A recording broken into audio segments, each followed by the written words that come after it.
Yo, what's up, guys? I'm Truman, and we got Mike here. This is the What's up, Building It guys? podcast. It's all about creating good content, specifically video content, in order to attract an audience of people that know, like, and trust you, essentially.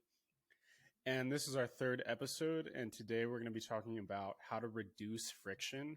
And what we mean by that is have a setup, aka a home studio setup, similar to what we're doing right now. That's going to allow you to, as easy as possible, pump out a lot of content, and not just a mass amount of content, but actually content that is very good at attracting the type of person you want to attract. And so, again, as you can see, we're using a very specific setup. We have high quality mics here. We have video cameras, lighting, and so it may seem like a lot to someone that doesn't understand what's going on here, but it's actually very simple. Once you have it set up, it allows you to produce content very easily. And so, Mike, why don't you get us started into the topic that we want to go into? Yeah, for sure. It's crazy how, like, if you just have a designated spot to record, a designated time to record, and you get rid of any of those points that are stopping you, like, I just got my desk set up within the last month or two. And as soon as I got my desk set up, this last month I've been able to make 12, 13, 14 different videos, whereas that's more than I made the whole year before. And it's just by answering those questions, like already having those answers to questions of what am I going to film? Where am I going to film it? And so it doesn't matter what camera you have. There's a lot of different factors that are going to play in. Like this microphone setup is going to run you up $800. That's going to be overkill for a lot of people. But you could get a USB microphone very similar that's going to have really good quality for $50 to $100 on Amazon.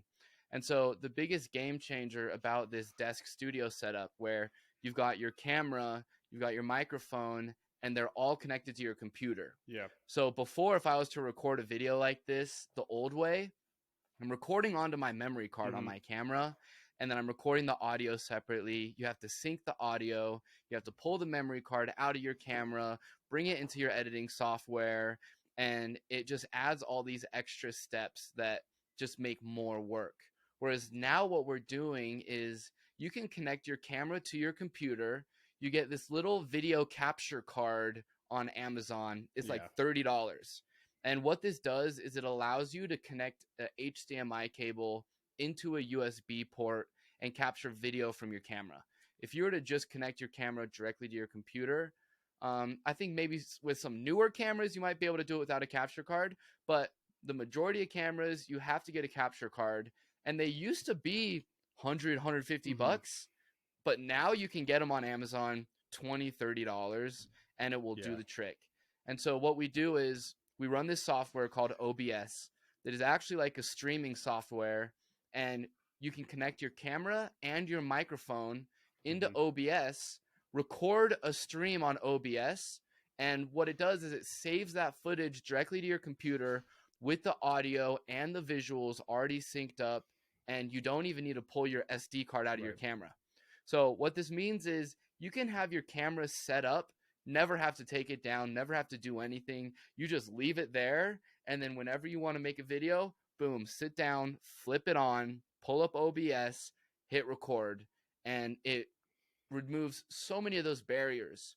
And so something that I want to like ask Truman about that he's kind of talked about before in one of his videos is talking about this similar concept in a book called Atomic Habits. So I want to kind of hear your takeaways from Atomic Habits and how that ties in. Yeah, and that's like the principle that we're leveraging right now is what we learned in Atomic Habits. And what it is essentially it's working off of human behavior. So like if there's a good habit that you want to instill in your life, let's say going to the gym, you want to be doing all the things you can to make it as easy as possible for you to do that activity.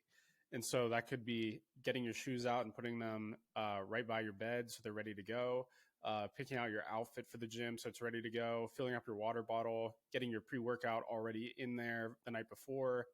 Do all of this work on the front end so that the action is super easy to take when it comes time to do it. because we've all been there when it's like, oh, I should go to the gym today, but you're in a position where you don't feel like changing, you don't want to get your stuff ready, you don't want to lace up your shoes, and like, whereas those things seem like simple tasks, when you already like are on the edge of not wanting to do the activity, just a minor thing like that is enough for you to be like, nah, I'll do it tomorrow, And so how that relates to making content is what Mike explained, is that like, if you are like, I want to create some content, you watch the Gary Vee video, you're like, I want to put out 10 pieces of content this week, you get all fired up, but you're like, oh man, I don't want to sit down, I don't want to like set up the tripod, lighting seems I need to hire someone to come in every lighting time. Is complicated. Don't even get me started on sound. How am I going to make sure this all works well together? And especially if you're in the position where you're setting it up and taking it down every single time you need to create content. Like I was in that same position when I started making my TikToks. Like I would get the tripod out, put my camera on there, set up everything. And what happened for me is I burn out. And like, I do this for a living, so to speak, like we help people do this, but even myself, it's a lot to do. And so the solution that we found is just to make it be as simple as possible to do this. And the simplest way is to have a permanent setup. Like I'm in my garage right now and I have everything set up. So all I need to do is just flip on my camera, flip on my light, and everything is perfectly positioned where it needs to be. So that all I need to do is sit down and start going through my video ideas and my scripts. And again, we can touch on that too, of like, we're just talking about now, like the physical setup of it, but there's so many other ways to make shooting content be super frictionless. Like we're explaining, that could be, I know that you're a big proponent of having like a note on your phone, whether it be like the Notes app or Notion, jotting ideas down, like having a spot dedicated in your phone where you can capture ideas for videos. And then it doesn't mean you need to do every single one, but you need to have a spot where you consistently capture ideas so that you don't forget those. And then when you choose ideas to do, you can then start writing scripts on those videos and like refine them, hone them in, so that when it comes time to actually shoot your content, there's no guessing of what you're saying, and you can just be really efficient with your time. Because that's another big mistake when you're starting to create content, is just sitting down, especially if you spend all that time setting up everything. You sit down, you have no idea what you're going to say, and that's never going to make a good video, in my opinion. You need to know what you're going to say and deliver on those lines. And doesn't mean you need to be word for word on every single thing, but you need to have it 80-90% of the way done, and then you can go off on little tangents here and there.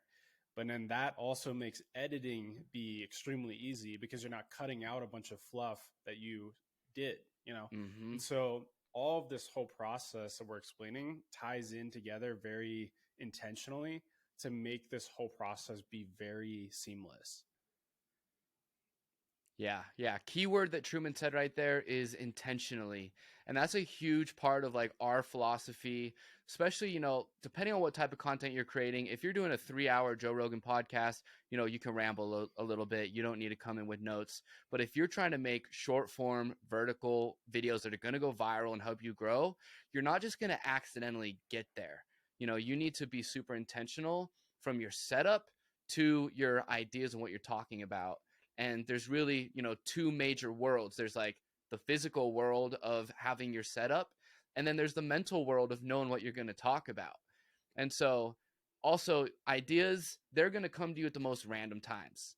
I get ideas when I'm laying in bed. I get ideas when I'm driving. I get ideas when I'm at the grocery store. And so at first, when I started like capturing and organizing my ideas, I would just use my Notes app on my phone and have a folder that's called, personal brands or video ideas. Then I'll just throw those ideas in that folder. And that's like a good way to get started. However, what I eventually learned is that can add up really, really quickly and be really hard to manage and organize. And so that's what I love about Notion. And we use Notion every single day for our business, for my personal life, for all my different stuff, I use Notion because you can get really detailed on how you organize your notes. I have a note folder for our podcast. I have a note folder for our business. I have a note folder for my personal TikTok, a note folder for my YouTube videos. And so that way, depending on what kind of video I'm shooting, I know exactly where to go and where to find those ideas. And then, like Truman said, start with the idea, jot down some bullet points, write down your script. By the time you go in to record your video, you should be ready to fire off. You should be able to record that video in 2 minutes. You already know what you're going to say. You sit down. And the beauty of that too, that Truman also mentioned, is your editing time is going to cut down like an MF. Like, I'm the first one to say, like, I filmed so many videos where it's like, oh, we're going to Japan and Korea. This is going to be such good content. Let me just film everything. And what that led to was it took me 4 years to edit those videos. And after I edited those videos and put them out, they got a couple hundred views. But I had another video I posted last week that I shot in 2 minutes, threw it up there, got 2,000 views in under an hour. And so the amount of time that you put into shooting or creating this video isn't necessarily going to lead to the results you're going to get. But if you go in with this intentionally, you have a plan. And I would say, like, another part about being intentional too is knowing what kind of ideas you're looking for, right? So like what we do is we create a personal brand guide that outlines who you're talking to, what topics you talk about, kind of what your brand is like. And so just by having that sort of source of goodness that you can look at when you're trying to brainstorm ideas, like for me, I know, all right, I'm not really going to venture into territory talking about health and wellness right now, or health and fitness, because that's not really a huge part of my brand. My brand is more so, let's talk about content creators, let's talk about travel, let's talk about music. These are kind of unique factors that are going to make my brand, and I've identified those in my personal brand guide. So when I come up with ideas, I can keep that kind of focused. You want to have multiple pillars where you can have a little bit of wiggle room. So don't just kind of put yourself in a corner and be like talking only about this one thing. That might work for a little while. And if you really are like a dentist and you want to rip on dental hygiene, do that for a while, but then try and expand that and show other sides of yourself and your personality that are going to make people like you. You know, I saw this one realtor on TikTok. He could just go about making these really boring real estate videos, but he's a realtor and he also loves skateboarding. So what he does is he'll go to the skate park, he'll be skating and talking about real estate stuff. Even though those two things don't connect, he has such a unique brand. He's the only guy I know that does this. I'm not even into real estate, but I'm into skateboarding. And so I'm like, yo, this dude is dope. He represents a skater, how a skater is someone that isn't defined by one subset of what you should be. And it makes him more likable as a person. Something that I want to say in regards to like the personal brand guide idea. And I'm going to explain it by bringing in some music production stuff so like when you sit down in the studio to make a song, something that I've noticed is like, we start with a blank slate, but like you kind of start with like, okay, what sort of like BPM do we want to go for on this track? Do we want to have it be more synthy? Do we want to have an acoustic guitar? And you kind of create some like constraints of like how you're going to do this. And I think that that's very important for creators, like content creators, to understand, because if you don't understand what your brand is about and you're just tasked with the responsibility of what video do I make today, like that's extremely broad and extremely hard to come up with ideas. If you're just being like, let's make a video today, about anything, there's so many ideas that go around that you almost get like overwhelmed and you don't take any action. But when you can say, I want to make a video that's for skateboarders on how to teach them how to kickflip. It's like, or like just, I want to come up with a few different video ideas that would help beginner level skateboarders. It's like, then you can then, okay, what would they want to know? Then you can start breaking that down and coming up with ideas. But if you're just like, I want to make a video today and you have no clue where to start, like you're not going to be able to come up with ideas super well. You kind of have to create a little bit of like constraints for yourself of like, this isn't just going to be any video. It's going to be a video for this type of person. My goal is I want to make them laugh and teach them something, you know? Yeah. Yeah. I think it's super important. Like, define what you want to talk about. And also, you need to make a lot of decisions. And once you make that decision, don't overthink it, act on it, treat this like a science experiment and adapt and evolve. When me and Truman first were like, oh, we want to make a podcast, our first thought was, okay, let's talk to content creators. And we made a Connecting Creators podcast. Eventually, we learned that, sure, that is a group that we kind of identify with, but it's not necessarily who we're trying to talk to. And so then we started Convos with Humans, where that was more lifestyle, not specific at all. We're just talking about whatever. And then this is our third time around where we're like, okay, we want to talk to people that are trying to grow their personal brands and that are trying to really have great content. And we're honing in on this. And this is our third attempt at this. So make a decision, then go out and try it. Don't be afraid to try it. The Connecting Creators podcast, we did 11, 12 episodes where we set up all of these cameras. We shot it like a TV show. We put in tons of work.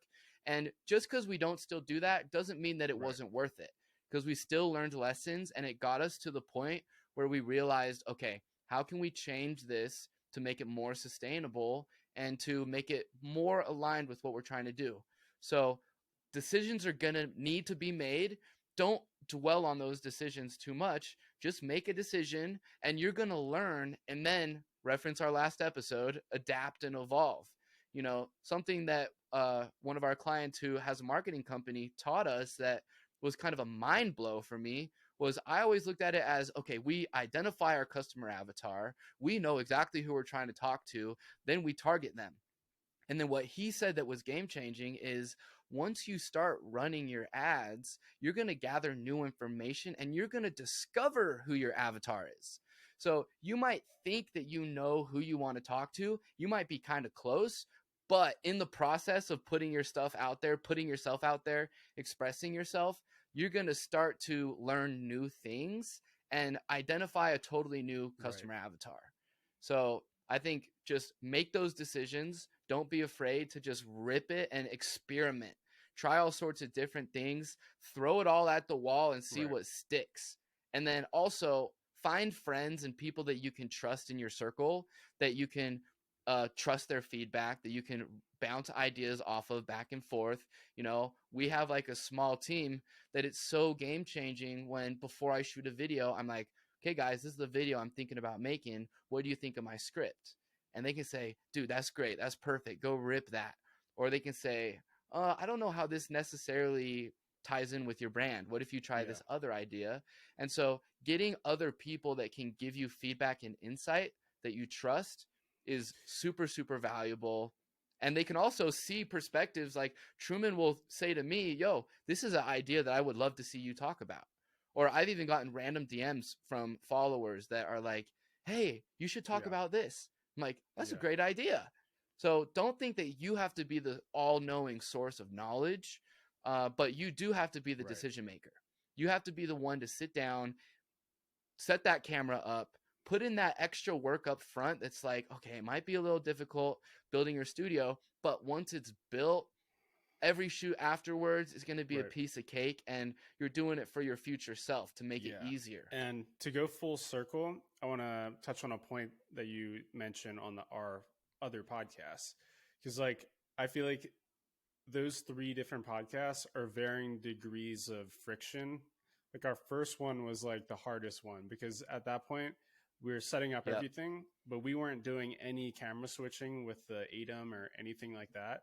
We were just recording internally to memory cards, stopping them every 30 minutes. Like it was bad, you know? And so what was the natural result of that? We did 10 episodes and got burnt out, along with just kind of not wanting to do that type of podcast anymore.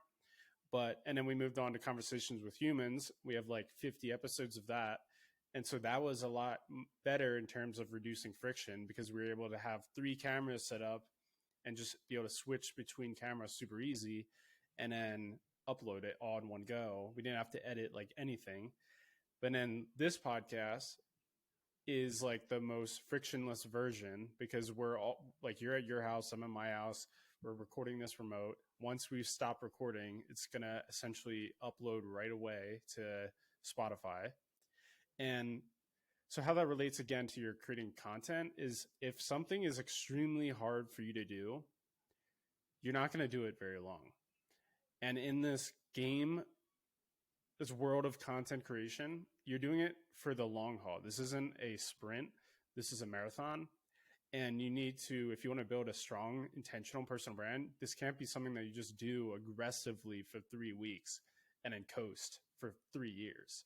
You know, you need to be able to have something set up that is so easy for you to do that you're able to do it every day if you want, or, you know, a few times a week. And it's really easy to get content out, you know? So yeah, I think that, just reducing the amount of effort it takes to make content. You know, we could replace the word friction with effort, and it would mean the same thing.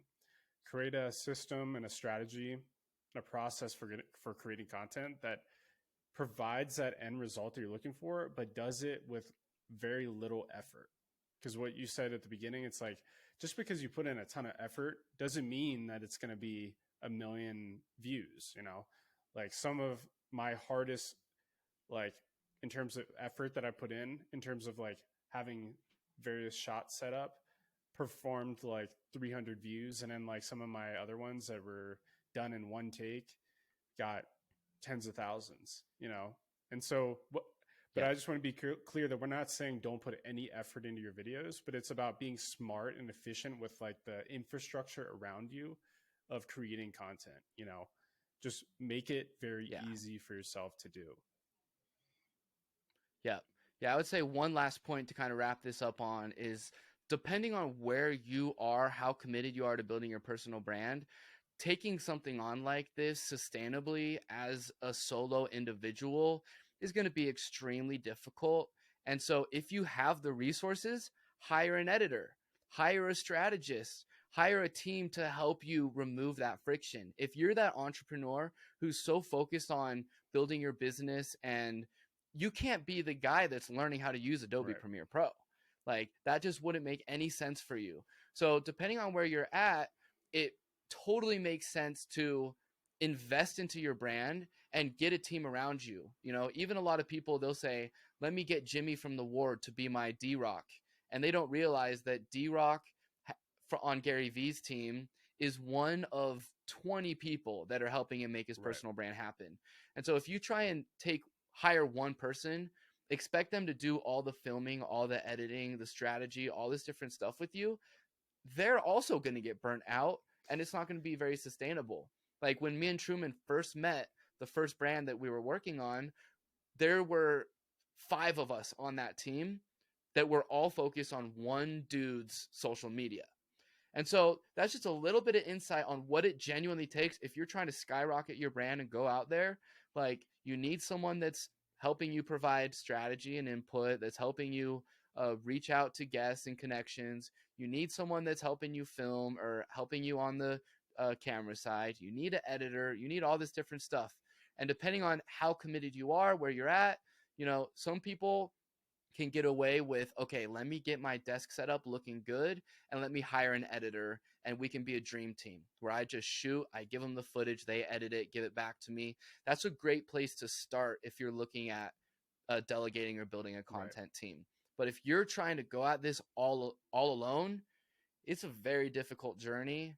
And so don't feel discouraged. Just understand how much work is going to go into this, and you know, find the people to help you do that. Yep. Awesome stuff. So once again, this is the Building It podcast, and this is all about providing insight, help, tips, strategies for people that want to build their personal brand. So if you want to learn more about this and the things that we talk about, check us out on our various social media accounts linked below, or go to templemill.co to learn more. All right, guys. Great convo, True. Drop some bangers in this one. See you guys later. All right, guys. Talk to you later.